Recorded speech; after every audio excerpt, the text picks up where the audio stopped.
Have you ever watched a video online and said, man, that would be a great soundtrack to my life? Well, you're in luck. Since you are a Wedding Bossness listener, our friends from MusicBit are hooking you up with a free month of subscription. If you've seen ads on TV recently, then you probably have heard music from them. That is the caliber of music that you're getting from MusicBit. High quality, Hollywood level audio tracks. It's a highly curated roster featuring hundreds of artists, bands, and composers. Just like what I said earlier, as a Wedding Bossness listener, you can get your first month of subscription free or 20% off of a single song purchase. Just enter the promo code Wedding Bossness when you check out, or just click on the link in the show notes.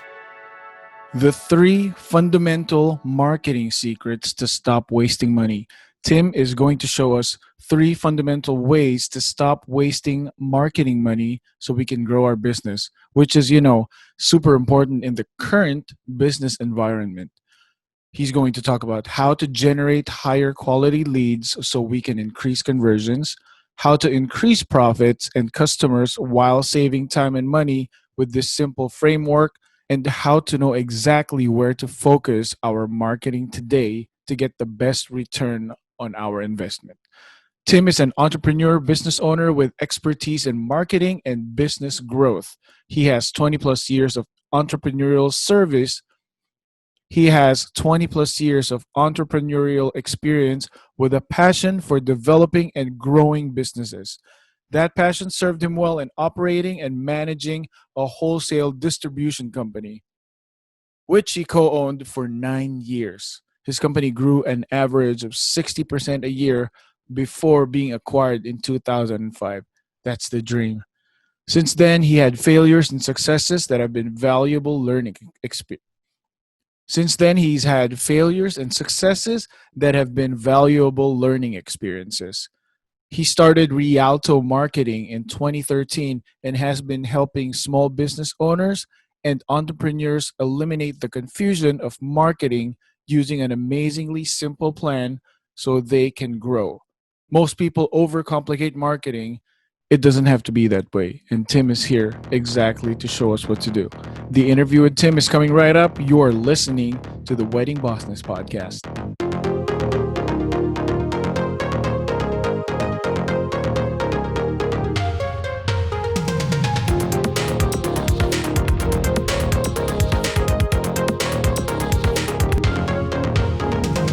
Hey, hey, Tim. Thanks for being on the show. Hey, thanks so much for having me, Paul. I'm really excited to be here. Man, I don't remember when exactly you emailed me, but it was during the pandemic. We're recording this right now in the middle of the pandemic. And as soon as you emailed me, I'm like, oh my gosh, this is exactly what I want to talk to you about. So I really appreciate you reaching out. Absolutely. I'm happy to be here. So before we start, I would love it if you tell the listeners and the viewers something about yourself that they'd probably be surprised to know about. Okay. Yeah. Oh man, you're stumping me. I guess I would say I am a recovering perfectionist. Right. I was a math major in college, and I'm just one of those systems type people. I'm very particular, but nothing's ever perfect.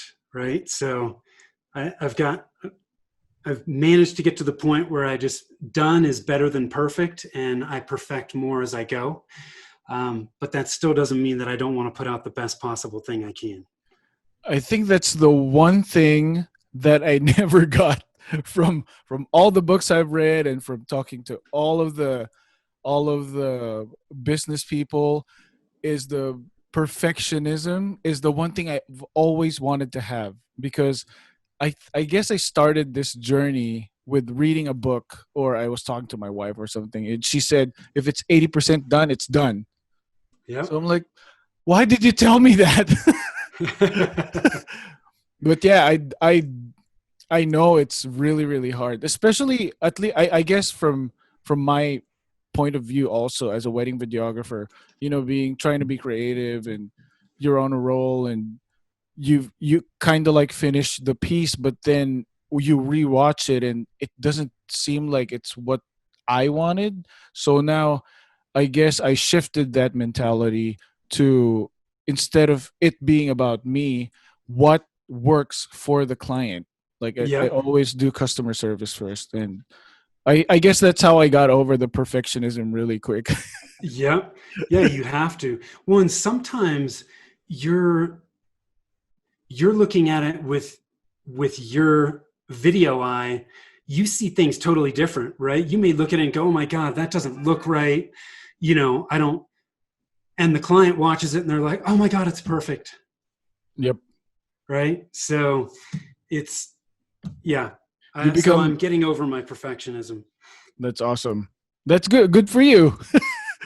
Yes. So I am so interested in people's origin stories. I would love it if I would love to hear your origin story, like how you got into the industry and what you're up to right now. Yeah. So like I said, when I was in college, I was a math major. And when I graduated, I had no idea what I wanted to do. And I ended up getting involved in a wholesale distribution company. My father was actually in the consumer electronics business as a manufacturer's rep for a long time. He had just started a distribution company, and he needed help. So I said, "Hey, let me come in and help you for the summer while I figure out what I want to do." I got involved and I fell in love. I loved it. I was the first full-time employee, and we were selling consumer home theater equipment, speakers, receivers, stereos. It was just fun stuff. And we were in at a very good time. The business took off. I got a real world MBA doing that. And we built that business for about 10 years. We sold it, and I worked for the company that bought us for another 3. And then at that point, that was right around 2009. And, you know, the shit hit the fan, right? In '08. And so I shifted, and I was in real estate for a while, figured out that I really did not like being in real estate day to day. And coming out of that, I mean, I was kind of battered and bruised after I came out of real estate. I was like, man, this was not a good experience. I came off a fantastic experience, went into one that wasn't so good. And I was like, man, what am I going to do?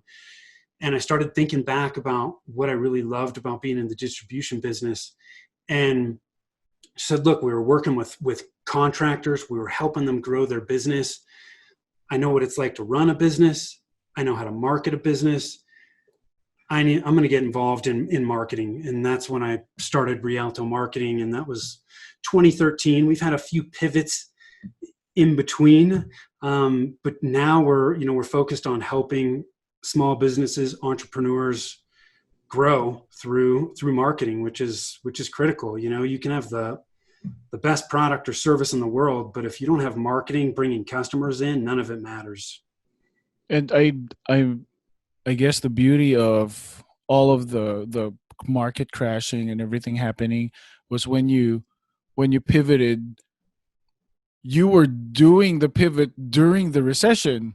It's going to be better than anyone else's because you started when when the recession hit, and I'm pretty sure after all of this is over, we're probably going to get into another one. Yeah, absolutely. I think, I don't know, I've always tried to take a positive mindset as often as I can. And I think there's opportunity in every market. It's just a matter of finding the opportunity. And when we were talking earlier about what you preach, it just reminded me that, you know, we're in a crisis right now, and just like any other any sporting event or any business plan, everyone always goes back to the drawing board just to get back to, if did we miss a step, or did we not did we oversee something. How Right. important do you feel about the fundamentals of anything? Like how Yeah. important is it? I, the fundamentals are key, right? You can't skip the fundamentals in everything. One of my mentors said that the fundamentals, they don't change. They never change. They're always the same. So whether if I'm going to stand up to the plate and hit a baseball, if I don't know how to stand at the plate, if I don't know how to hold the bat, where to position it, how I'm going to swing, if I don't have those fundamentals down, I'm never going to hit a fastball. I might hit one and get lucky, but I'm never going to hit them good and consistently if I don't have the fundamentals in place. With marketing or running a business, it's the same thing. If you skip the fundamentals, it's like trying to build a house without a foundation. It may work for a while, but it's not going to last long term, and you can't really expect to get consistent, repeatable results from that. And the fundamentals are tested by time, right? Because those Yeah, are the things that already worked. right. And they don't change. It's so, even though with marketing, you've got social media, and now we got TikTok, and there's all these different avenues to advertise. I mean, marketing can be very confusing at times for people because there's so many different channels. But at its core, the fundamentals haven't changed at all. Fundamentals have been the same for years. When I was in the distribution business, we websites were just kind of getting in vogue. The internet didn't really exist at that point. Marketing was a lot easier, but the fundamentals then were the same as they are now.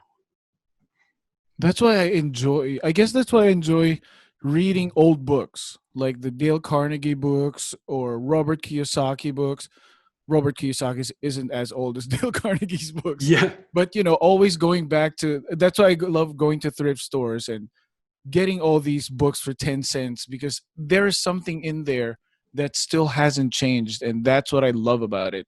yeah, yeah. Or you can take things that worked back then and adapt them to the current environment, and they can still be very relevant. I didn't even think about when you said TikTok and everything. I'm like, this is why I'm so overwhelmed, is because now that we're in a pandemic, I do weddings for a living. There's no weddings at all. And I feel like this is my chance to refocus and everything. And then a few months in, a few weeks in, TikTok suddenly emerged. Like, everyone needs to be on TikTok. Yeah. I haven't even started Instagram. Yeah. So Yeah. it's super tough. So we can't deny that there are people out there who are doing marketing in a really weird way, but it still works for them.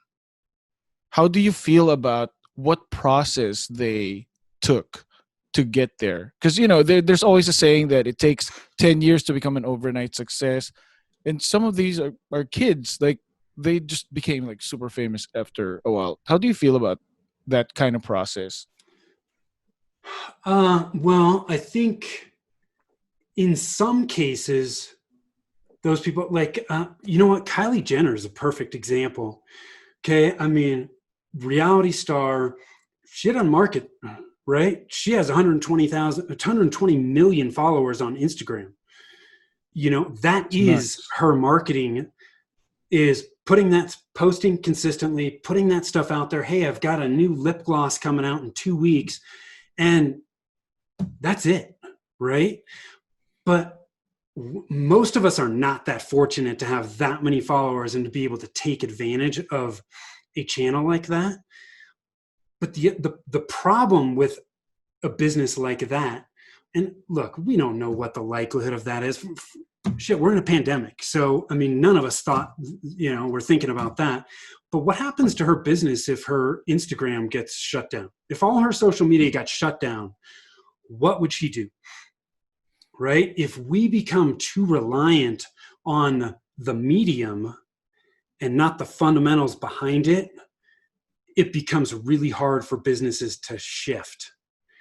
Right? If I'm generating all my revenue from Facebook ads and all of a sudden Facebook shuts down and I don't have a base to work from, I'm going to be in trouble. Does that make sense? Yeah. Yeah. It's kind of like what they're saying right now. Well, I guess they've been preaching this for a while. Is email marketing is the most important thing you should do for your business, because that's currency now. The emails are currency.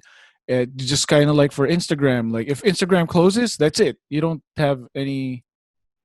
you don't have any followers anymore with No. emails, so it's just tough because for us, like in the wedding industry, we don't have that much subscribers to who, I guess, unless you pivot to doing like blog posts and newsletters. Yeah. But that's the toughest part. And so, well, I want to ask you then, because we are what we're going to talk about are the three fundamentals of marketing, right? For this Yep. strategy, but I want to talk about how important is marketing right now, because I've been seeing two kinds of wedding vendors. One are the ones who are trying to book still, and the other ones are trying to push hard on marketing. Yeah.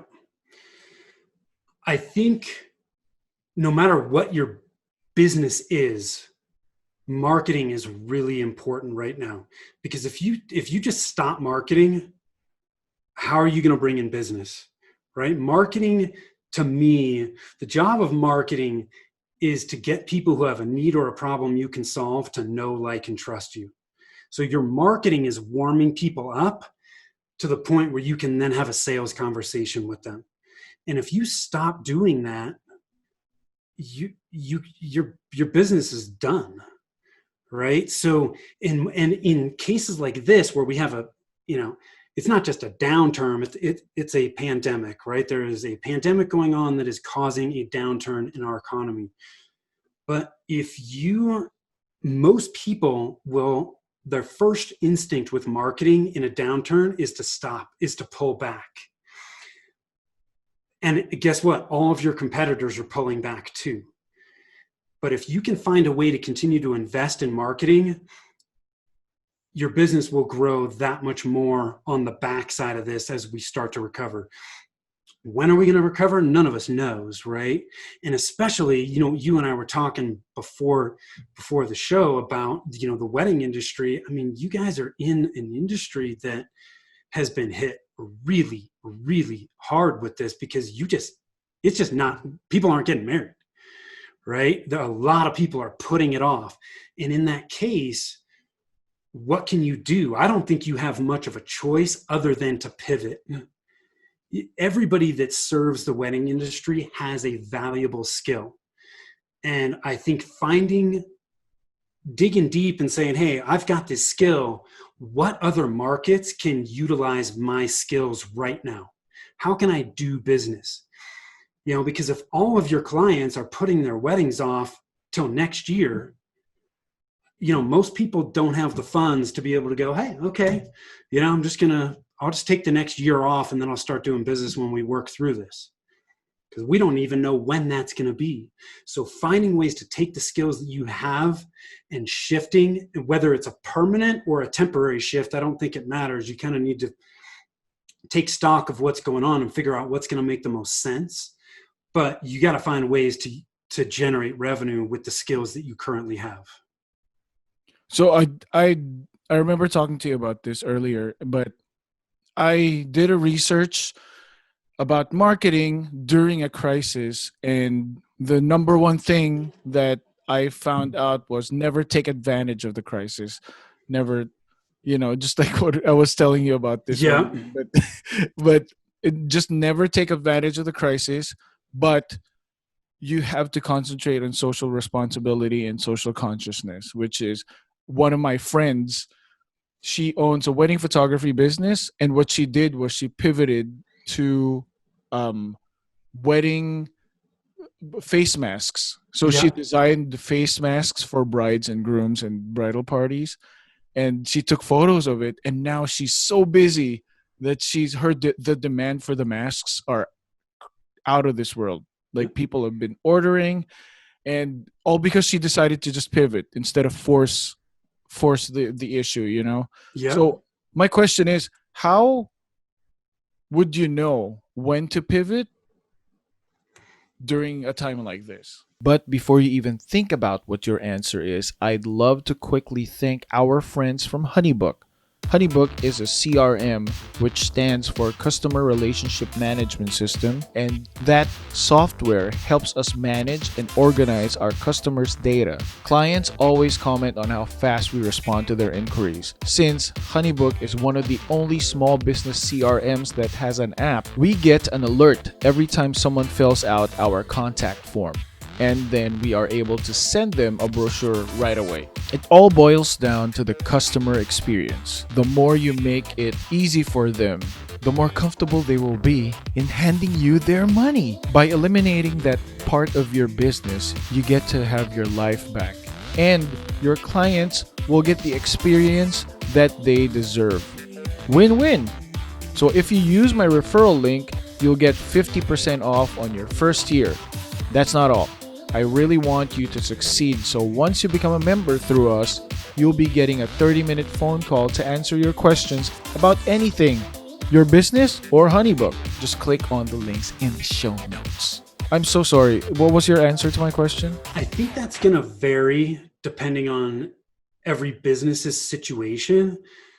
But I think when you see the fact that revenue is going to drop significantly or just stop, you have no choice. That is your sign that I need to pivot. Because if you're not out there selling and doing business, you're not going to make it, right? And so there is a balance between selling, right, and continuing to do business. I think the approach we need to take now is more of a serve, don't sell approach. Figure out how we can add value to people, but we still owe it to our businesses, the people that work for us, our families, our communities to do business, right? Because that's how we're going to be able to help people, is by doing that business, continuing to, create commerce in this economy. Right. And so whether that's going to be commerce within the wedding industry, or if you're a photographer and you go, hey, I'm going to start doing other types of photography, whatever you need to do is what you need to do. But I think when you see the fact that there is going to be a serious drop in revenue and you don't have no idea how long it's going to be, you have no choice but to pivot. I remember when it came to, you were mentioning marketing earlier. I remember reading David Averin's book. I don't know if you're familiar with David Averin. He No. has a book called Visibility Marketing. And that book, it's like $7 on Amazon, and it changed the way I marketed, because I've been seeing a lot of like wedding people now that stopped posting on social media. Since there's no weddings, they stopped posting. And the point with David Averin's book is visibility marketing means just be visible on social media. You don't have to post about your work all the time, because once you start posting about personal stuff, or people have been posting about cooking and cleaning their house and finding all these new hobbies, that alone is good enough marketing for a business, a small business, because people need to connect, right? How do you feel about that? Yeah, I think one of the worst things a business can do right now is go dormant. Because if you go dormant, your customers are sitting there wondering what's going on. And guess what? The stories that they're telling themselves is not what you want them to tell themselves, right? Because they're just like, are you still in business? I mean, they must be gone. They've gone radio silent. They're not speaking. They're not communicating. It's not the thing to do. My wife and I were talking about it, about a month ago, just seeing the different businesses that we have frequented and how different some of them are. Our oldest daughter's orthodontist, super proactive when this whole thing hit. Here's what's going on. Here's what we're doing. Here's how it's impacting our business. We knew exactly what was going on and what to expect. And then on the flip side, there's other businesses where we just didn't hear anything. And guess what we were wondering? We're like, what are they still in business? I mean, are they gone? What are they doing? that's just not the message that you want to send people. So I think now more than ever is a time to be even more proactive with communication and just letting people know that you're still there. Like you said, it's just visibility, even if it's not communicating something specifically about your business, but just letting people know that you're here, that you're human, right? We're all humans. We're all looking for that connection. We're all going through this. It's impacting each of us, slightly differently than others, but it's all impacting us. So just let people know you're there. Yeah, that's the most important thing because I feel like you can't market if people think that you're gone. No, It's going to be so tough, right? no, absolutely not. Or if you start marketing when things are different, people are going to be like, what the hell? Now you're starting to communicate. You haven't sent anything out for 3 months or six Yeah. months. I thought you were not in business anymore. It's kind of like whenever I go on social media, on Instagram particularly, and I see posts from businesses, they're automating their posts because these posts were worded probably like 5 months ago, and the feel of the post is so different from what's happening in the world right now. And I'm Yep. I'm I'm guilty too. I automate my stuff, but then as soon as it goes out, I just change the headline just to be able to adapt to what's happening right now. Yep. Totally agree. There were a lot of people that were in that boat, so yeah, from a messaging standpoint, it's really important to look back, things that you did schedule. Do we need to adjust these things? Because we all saw stuff that came across our email, our social media, and you were like, man, this is really tone deaf. Yeah, None of us have ever been in a pandemic, so exactly. we're learning. We're all learning as we go through it. Yeah. And this is perfect because now that we've talked about pivoting, now that we've talked about updating your communication, let's go into the topic, which is the 3 fundamental marketing secrets to stop wasting money. Yeah, Do you want to cool. talk about it real quick? Yeah, absolutely. So the way I look at the marketing fundamentals is I call it the marketing strategy trilogy. So obviously, with the trilogy, you got 3 elements. So the first one is your target market. You have to understand who your ideal clients are. If you try to reach everyone, it's impossible. You're going to reach no one. And so you really need to understand who your ideal clients are. Most businesses have 1 to 3 ideal client types, or ideal client profiles. Um, I think if you try to focus on any more, it's going to be difficult, especially for smaller businesses. Just because you choose to focus on 1, 2, or 3 ideal client types doesn't mean that you're not going to attract other people. It just means that those are the 1 to 3 client types that you're going to focus your marketing efforts on. So really, really important. When you know who your ideal clients are, it provides you direction and focus, and it makes it much easier to figure out where you need to go to attract those people, right? If I'm trying to reach everyone in the state of California, that's a little difficult, right? But if I know that I'm trying to reach, I don't know, everyone in the Bay Area that is within this specific demographic that is in this industry, that becomes a little bit easier, right? It's much more focused. And when I know more about who my ideal clients are, I can really start to dig deeper into, what are the problems that they have? How do I solve those problems for them? What are the benefits and success elements that they're going to see when they work with me? And I can also start to look at, okay, with these ideal clients, where do they frequent online? What Facebook groups are they in? What groups are they in on LinkedIn? Where do they get their news?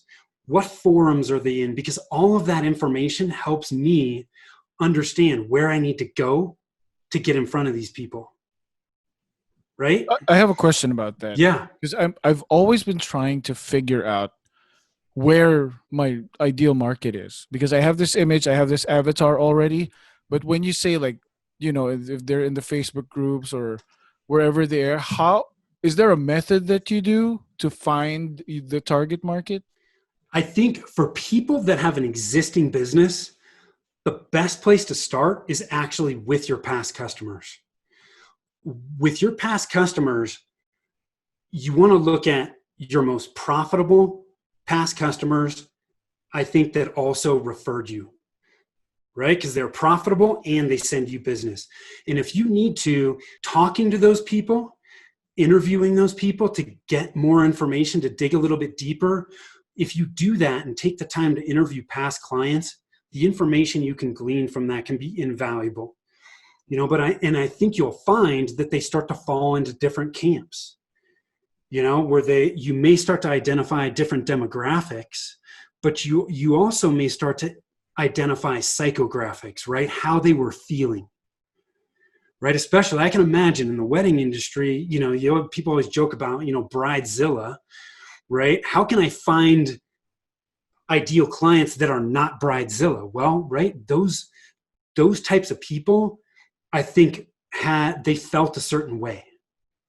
Yeah. Right. And if you can identify those types of people, it makes it much easier to attract like people as well.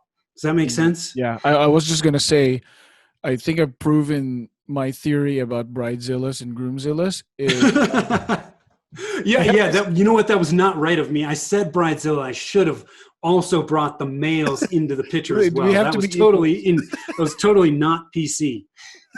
But I feel like it's also the vibe that the wedding vendor is projecting.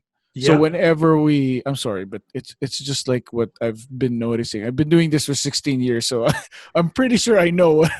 So kind of like when we network with other people, the I choose the vendors we network with. It's not like I'm faking the emotions, but I just choose because there are vendors that attract the bridezillas and there are vendors that never. So we get a handful, but we've been doing this for 10 years. We probably got like 4.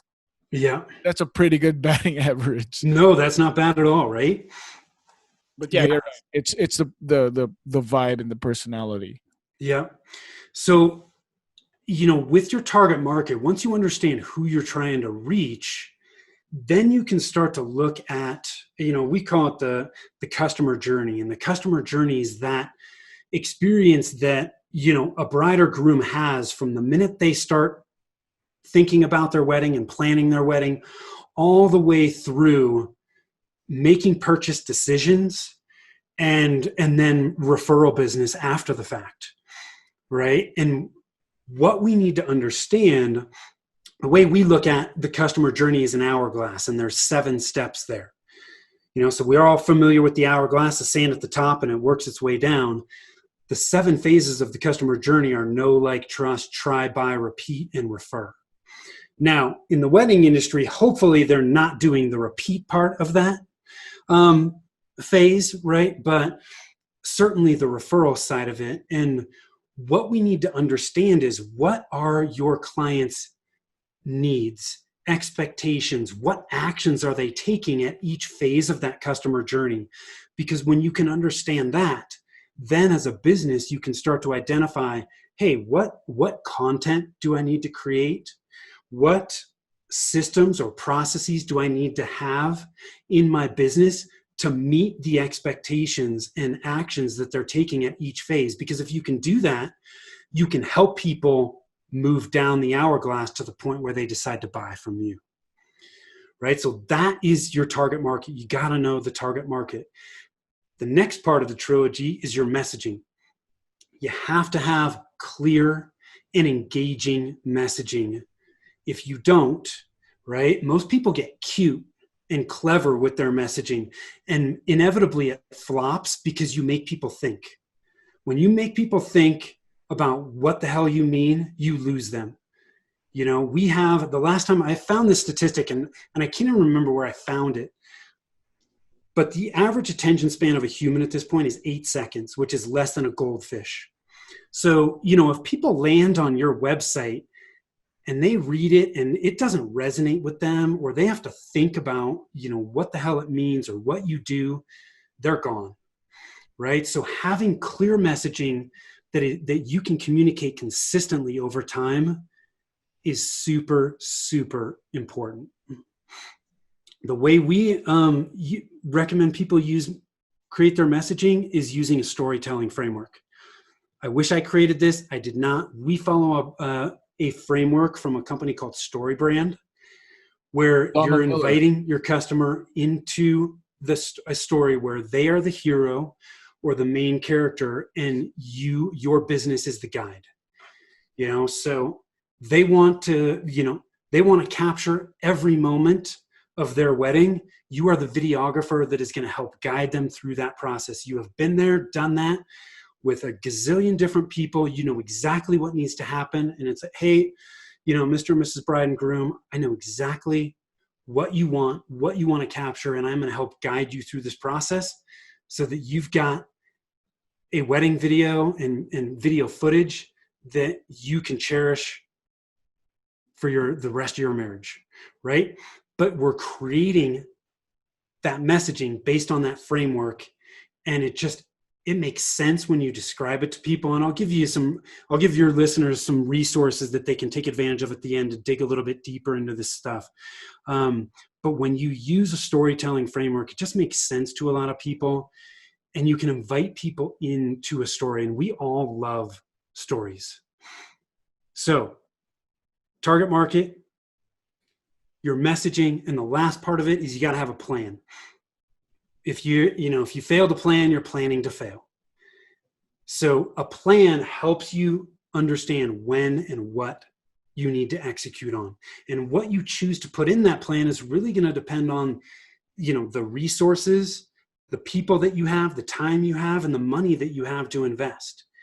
Marketing is one of those things where you can spend as much money as you want, right? But most people don't have an unlimited budget. So you got to figure out where you can put your resources to get the best return on your investment.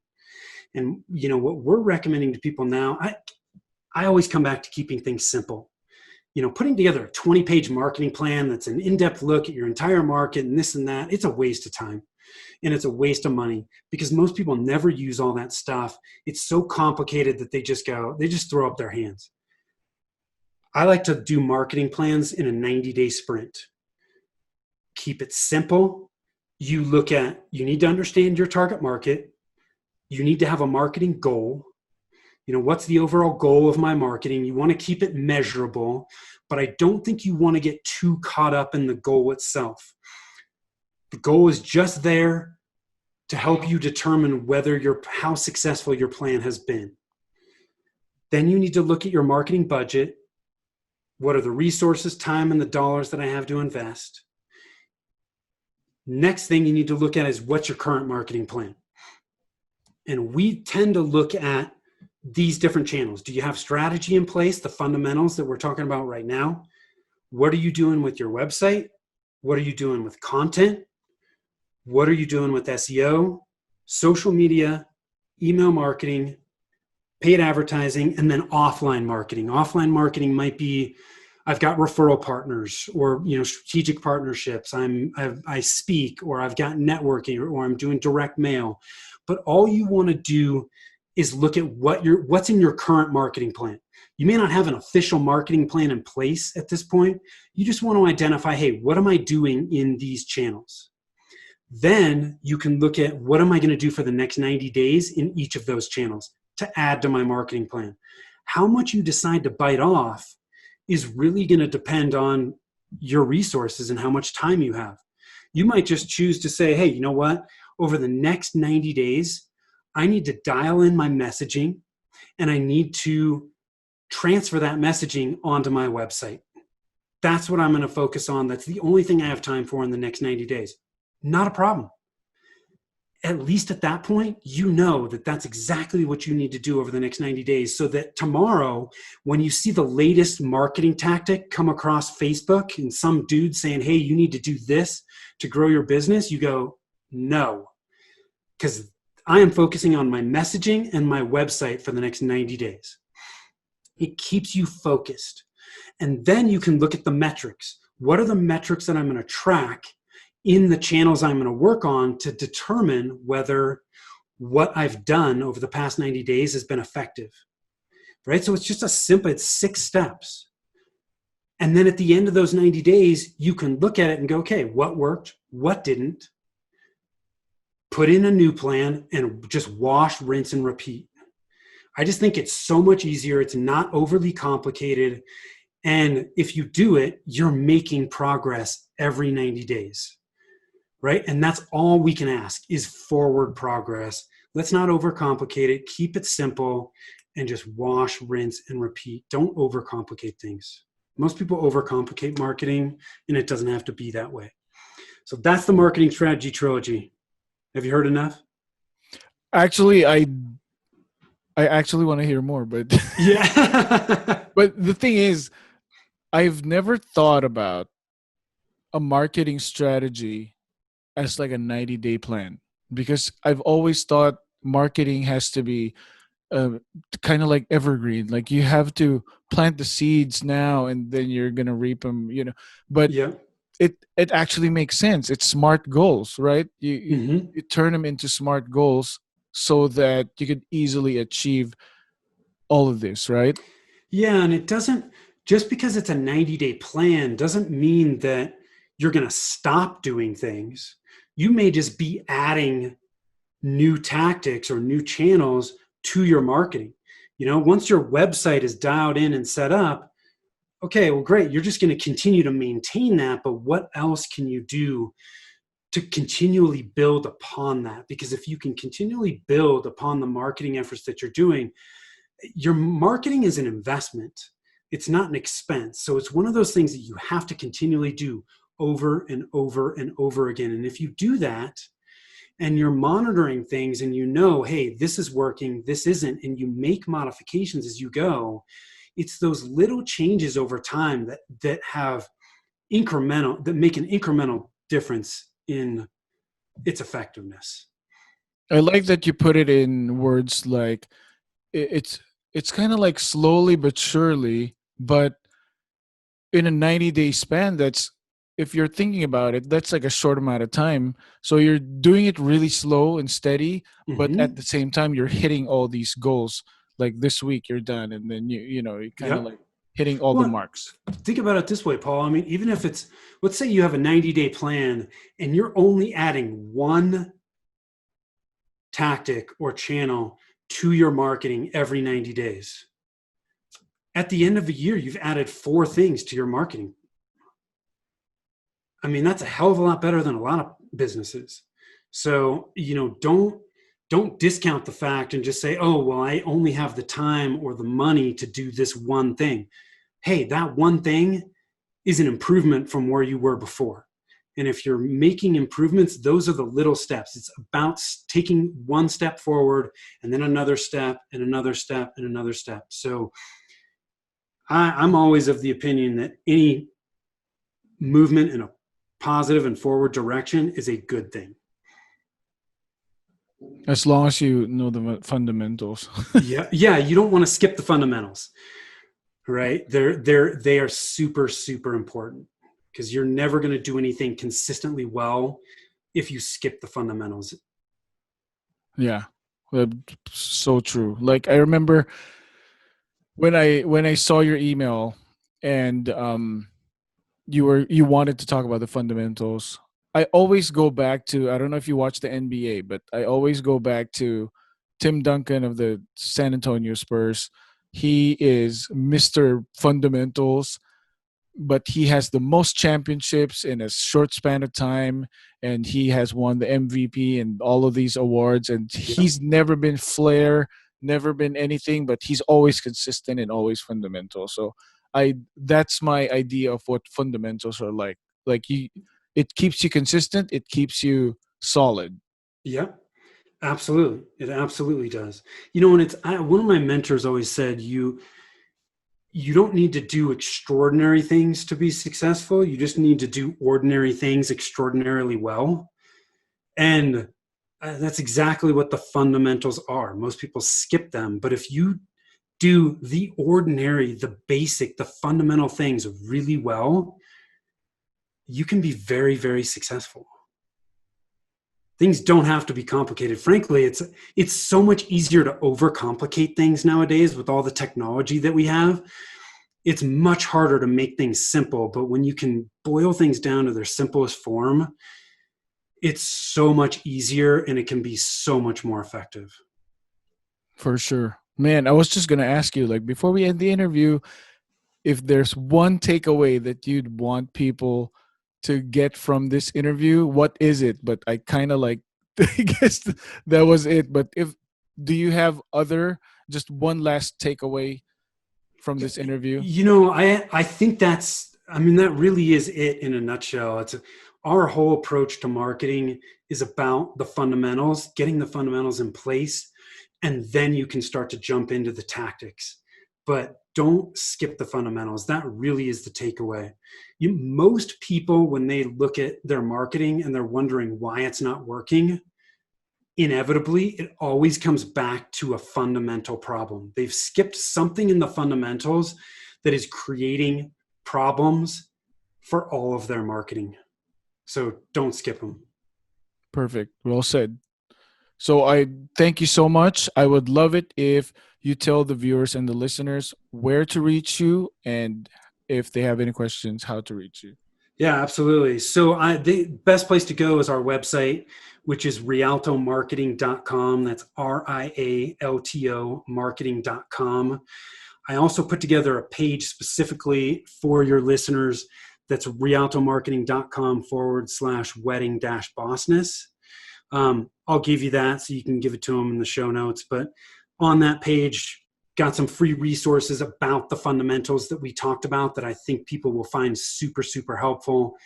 There's an opt-in on that page for how to avoid the most common website mistakes. So I'm just trying to give your listeners some helpful information that they can take away after they've listened to it, so they can go there too to get some great info as well. Thank you so much. I'm pretty sure they will appreciate that. Yeah, it's awesome, man. I really appreciate you having me, Paul, and thank you so much for the time. Thanks, Tim. All the best to you. Yeah, you too, man. Take care. That's the end of another great episode. I hope you picked something up from our guest. And if you have any questions, feel free to reach out by emailing me at weddingbossness@gmail.com. If you're looking for bite-sized episodes that have a little bit more of straight-up information about running your wedding business, the Wedding Bossness YouTube channel just got a facelift, and now it doesn't only have the video interviews from the podcasts, it also has shorter, informative, educational videos to help you, hopefully, answer your questions about your business. And they're all free. No catch. I know there's so much information that was provided today, so be sure to check out the show notes for the links down below. Special thanks to our guest for today, and don't forget to visit their site after this episode. Thanks for listening. Until we meet again.